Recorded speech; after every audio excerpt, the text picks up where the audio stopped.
అందరికీ నా హృదయపూర్వక నమస్కారాలు. మొన్న గత ఏప్రిల్ 22న 27 మంది అమాయకుల్ని పెహల్గాంలో ఉగ్రవాదులు, పాకిస్తాన్ ప్రేరేపిత ఉగ్రవాదులు ఎంత ఘాతుకం చేశారో మనందరికీ తెలుసు. దాని పర్యవసానం భారతదేశం పాకిస్తాన్కి అండగా ఉన్న ఈ టెర్రరిస్ట్ క్యాంపుల మీద దాడులు చేయడం, స్ట్రైక్స్ చేయడం జరిగింది.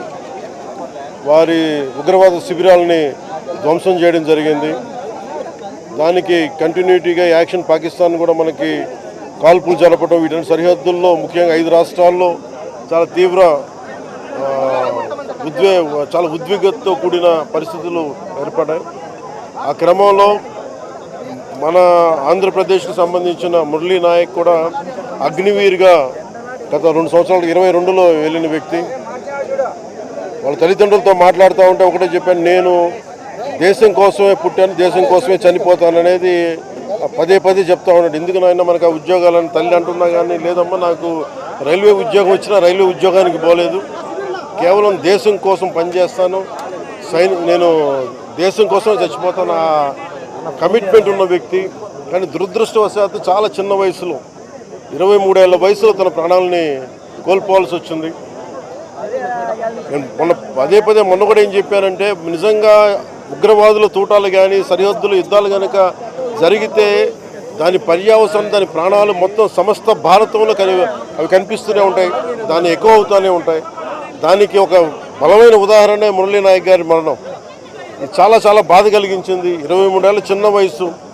మనం ఎవరు భారతదేశంలో ఎవరు యుద్ధం కావాలని కోరుకోలేదు, ఎప్పుడు మన పరాయి దేశాల మీద యుద్ధం చేయలేదు. మనల్ని సంరక్షించుకోవడంలో మన యుద్ధం చేయని తప్పక పరిస్థితులు. అలాంటి పరిస్థితుల్లో దీనికి మొదటిది కారణం పాకిస్తాన్ జనరల్, ఆర్మీ జనరల్ కూర్చోబెట్టి రెచ్చగొట్టి ఒక వారం ముందు, ఏప్రిల్ 22 ఒక వారం ముందు రెచ్చగొట్టి ఉగ్రవాదుల్ని ప్రేరేపించి అమాయకులైన మనుషులను చంపించేసి దానికి పర్యవసానమే. ఎందుకంటే 47లో వాళ్ళు విడిపోయారు, వాళ్ళకి దాహం తీరల.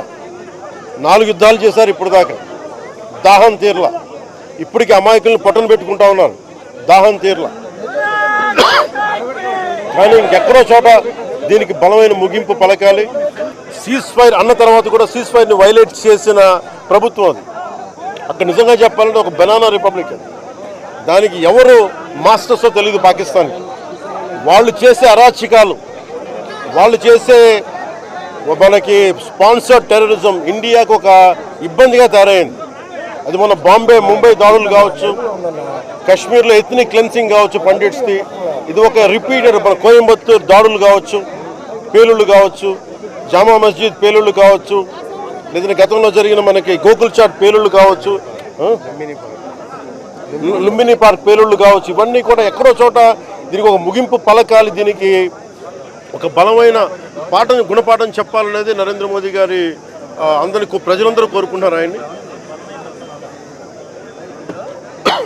దీనికి ఇప్పుడే సోదరులు గౌరవ మంత్రి ఐటీ అండ్ ఎడ్యుకేషన్ మినిస్టర్ వారు అనౌన్స్ చేశారు.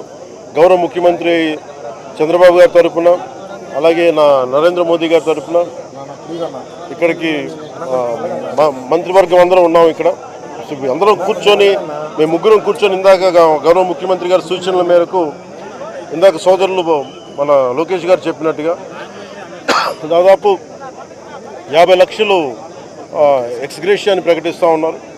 అలాగే ఒక 5 ఎకరాల పొలం అని కూడా తెలియజేశారు. అలాగే 300 గజాలు ఇంటి స్థలం అని కూడా అనౌన్స్ చేశాం. అలాగే ప్రభుత్వంలో వాళ్ళకి ఎవరికైనా సరే, వాళ్ళ నాన్నగారికి కానీ ఎవరికి కానీ ప్రభుత్వ ఉద్యోగం కూడా ఖచ్చితంగా ఇవ్వాలనేది క్యాబినెట్లో ముందు పెట్టి దాని నిర్ణయం తీసుకుంటాం. ఇవన్నీ కాకుండా నేను అదనంగా వ్యక్తిగతంగా నేను కూర్చోబెట్టి నా ట్రస్ట్ ద్వారా ఒక 25 లక్షల రూపాయలు వారి కుటుంబానికి నా వ్యక్తిగతంగా నేను సాయం చేస్తానని తెలియజేసుకుంటే, ఇలాంటి పరిస్థితులు రాకూడదని కోరుకుంటాం. కానీ దురదృష్టవశాత్తు ఇలాంటివి జరిగినాయి. మనం అందరం ఇలాంటి పరిస్థితుల్లో భారతదేశ ప్రభుత్వానికి, ప్రధాని మంత్రి గారికి, అగ్రనాయకత్వానికి, ఆర్మీకి, నేవీకి, ఎయిర్ ఫోర్స్కి, ఎంటైర్ డిఫెన్స్ ఫోర్సెస్కి ఇది మనం అండగా ఉండాల్సిన సమయం. ప్రతి ఒక్కరూ చాలా ఎరుకుతోటి చాలా జాగ్రత్తగా ఉండాలి.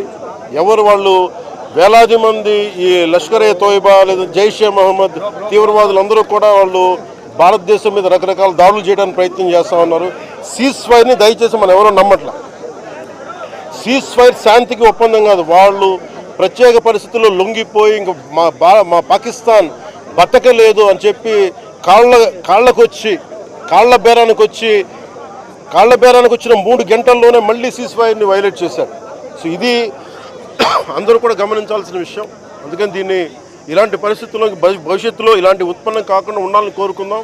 దాని తగ్గట్టుగా మనందరం దేశానికి, దేశ నాయకులకి, ఆర్మీకి, నేవీకి, ఎయిర్ ఫోర్స్కి, ఎంటైర్ డిఫెన్స్ ఫోర్సెస్కి మనం బలం ఇవ్వాల్సిన సమయం.